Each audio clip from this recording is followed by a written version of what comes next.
All right, guys, here we go. It's nearing the end of our Chapter 8 stuff. We're looking at the second part of 8.3, which is now on geometric sequences, or sorry, geometric series. So last time we introduced a geometric sequence. Main thing to remember on that is geometric is when you're always multiplying by the same number in order to get the next term in the sequence, whereas arithmetic was adding.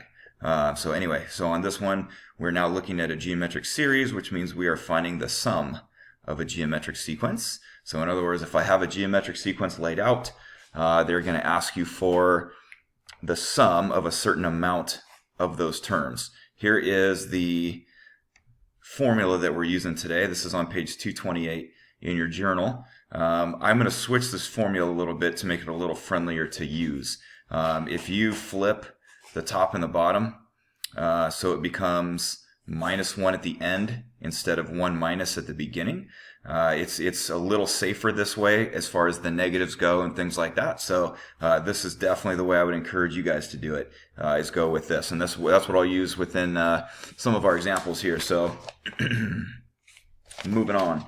So if you flip over to page 230, we're going to start with number 11 here, and I rewrote it to make it fit what we needed to see. So you can adjust yours the way I did on mine. So we're going to find the sum of the first 8 terms. So first thing right off the bat is looking at these, you'd have to recognize that it is geometric because I am multiplying by the same number every time to get the next term in the sequence. Right? And the number that's being multiplied is what we call our common ratio. So you can see on this our common ratio would be 3. Because I multiplied times 3 to get 9, times 3 to get 27. So right off the bat, let's identify the common ratio as 3.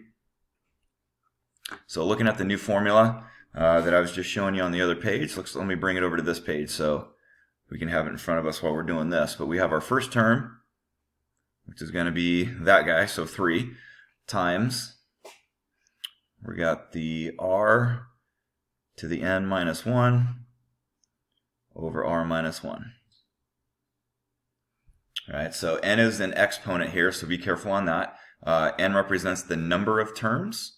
So in this case, if I have to find the sum of the first 8 terms, that means there are 8 terms within the sum that I'm finding, so that's our n value. So let's just plug in some numbers here. So for A1, that's our first term. I'm going to put that 3 right there. Common ratio was also 3 that we identified. I would always encourage you to put your base right here in parentheses, because if it's negative, which it certainly could be, that can change your answer if you don't use parentheses. So it's safest to use parentheses when you're putting that in there. N is the number of terms. We said right here there's going to be 8. And again, I'm looking at that same 3 minus 1 on bottom.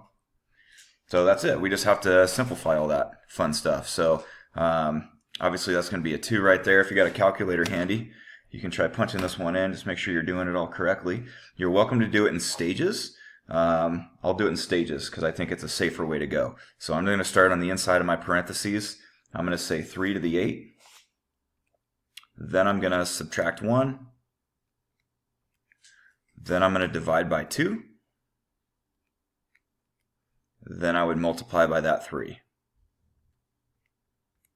And so that would be our sum of the first 8 terms is 9840. And so this would just be a safe approach, is just taking it in steps within your calculator. So that's the basic formula for today. Let me give you 2 other examples real quick. We are looking at these guys. So this says I to the 0, or I equals 0. I'm going to change that to I equals 1 because I wouldn't give you something where you're starting with the 0 term. We're always going to start with the first term. So just as a reminder on what this stuff represents, what you see on bottom, and this could be any letter. It could be I, it could be N, whatever. This just tells you what term you're starting with. So if it says I equals 1, that means we're going to start with the first term. This tells you what term you're ending with. So we're going to end on the 10th term. In other words, I'm going to find the sum. That's what that symbol means. I'm going to find the sum of terms 1 through 10. In other words, I'm going to find the sum of the first 10 terms. The sequence is described right here, right? And so they're giving me a general layout of this sequence. There's a few ways you could do this. Let me give you a real basic way to start off. I'll give you a couple ways. Sometimes it depends on what calculator you have. If you look at this, you'll notice that it fits our model of a geometric pattern. The geometric pattern we had looked like this. It was the first term times the common ratio to the n minus 1 power. So you'll notice this setup right here fits this perfectly. In other words, 3 is this guy, the first term. 3 halves is this guy, the common ratio. And then the I minus 1 is the same thing as having n minus 1, right? Same thing. Still represents the number of terms. So I can tell just by looking at this that 3 is my first term, r is my common ratio, and as far as this part of the formula, how many terms? Well, based on this, there are 10 terms, right? And so I really have all the information right here in order to plug into my formula. So I'm going to plug in for my first term this guy, the 3. I got my common ratio of 3 over 2. And again, you should always put that in parentheses to be safe. Just a good habit. N is the term number, or the number of terms, and in this case, if I'm going 1 through 10, that would be 10 terms.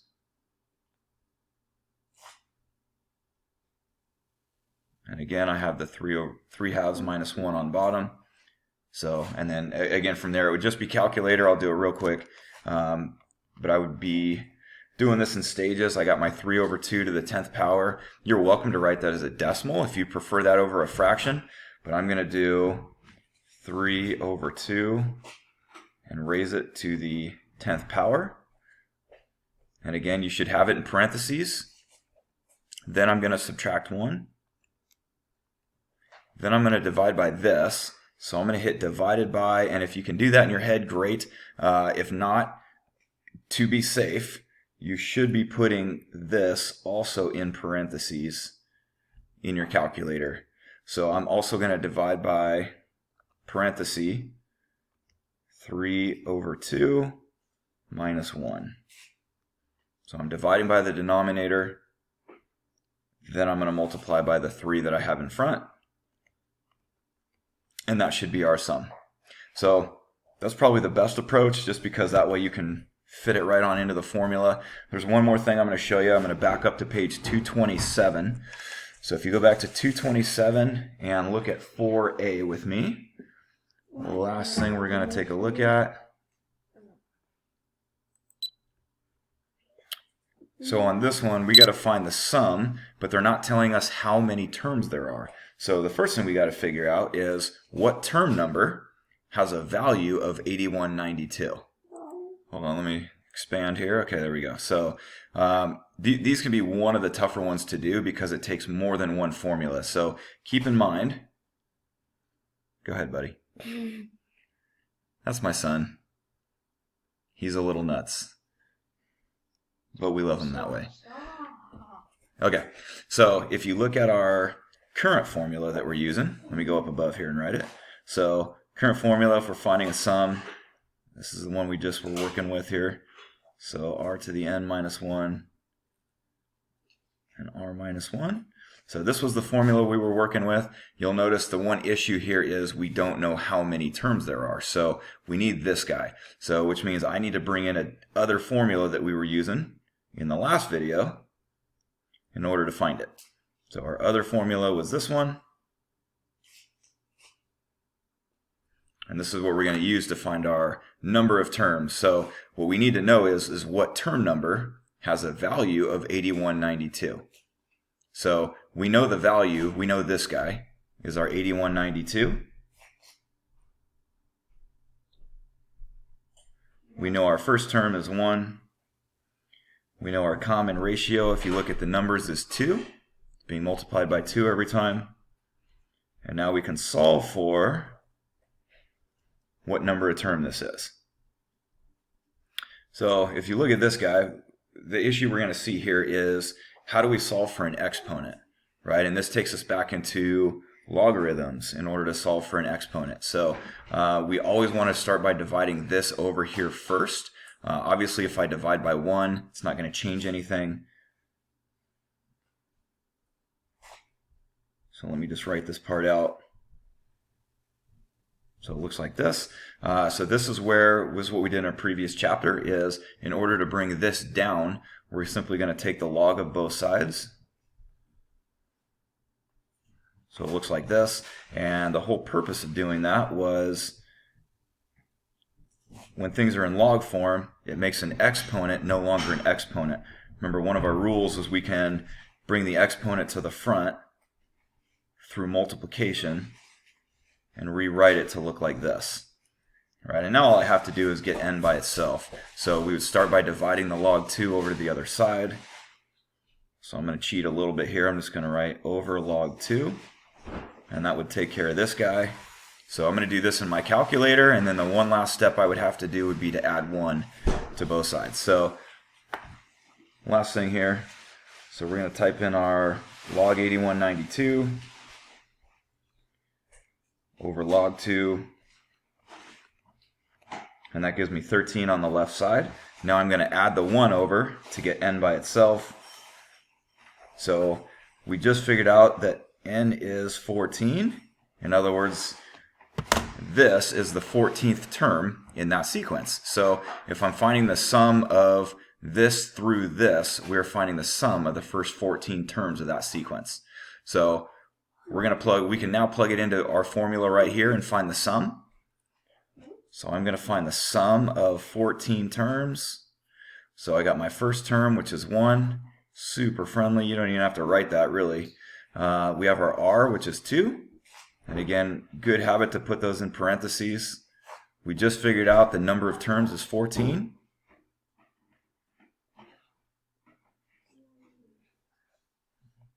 And these were really friendly numbers to work with. This will be really easy. So now we can just do the same thing we did before. In your calculator, just do 2 to the 14th power.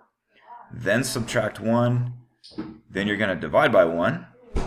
And then times 1. And obviously dividing by 1 and multiplying by 1 is not going to change anything. So really you just have to do 2 to the 14th and then subtract 1, and that would be your answer.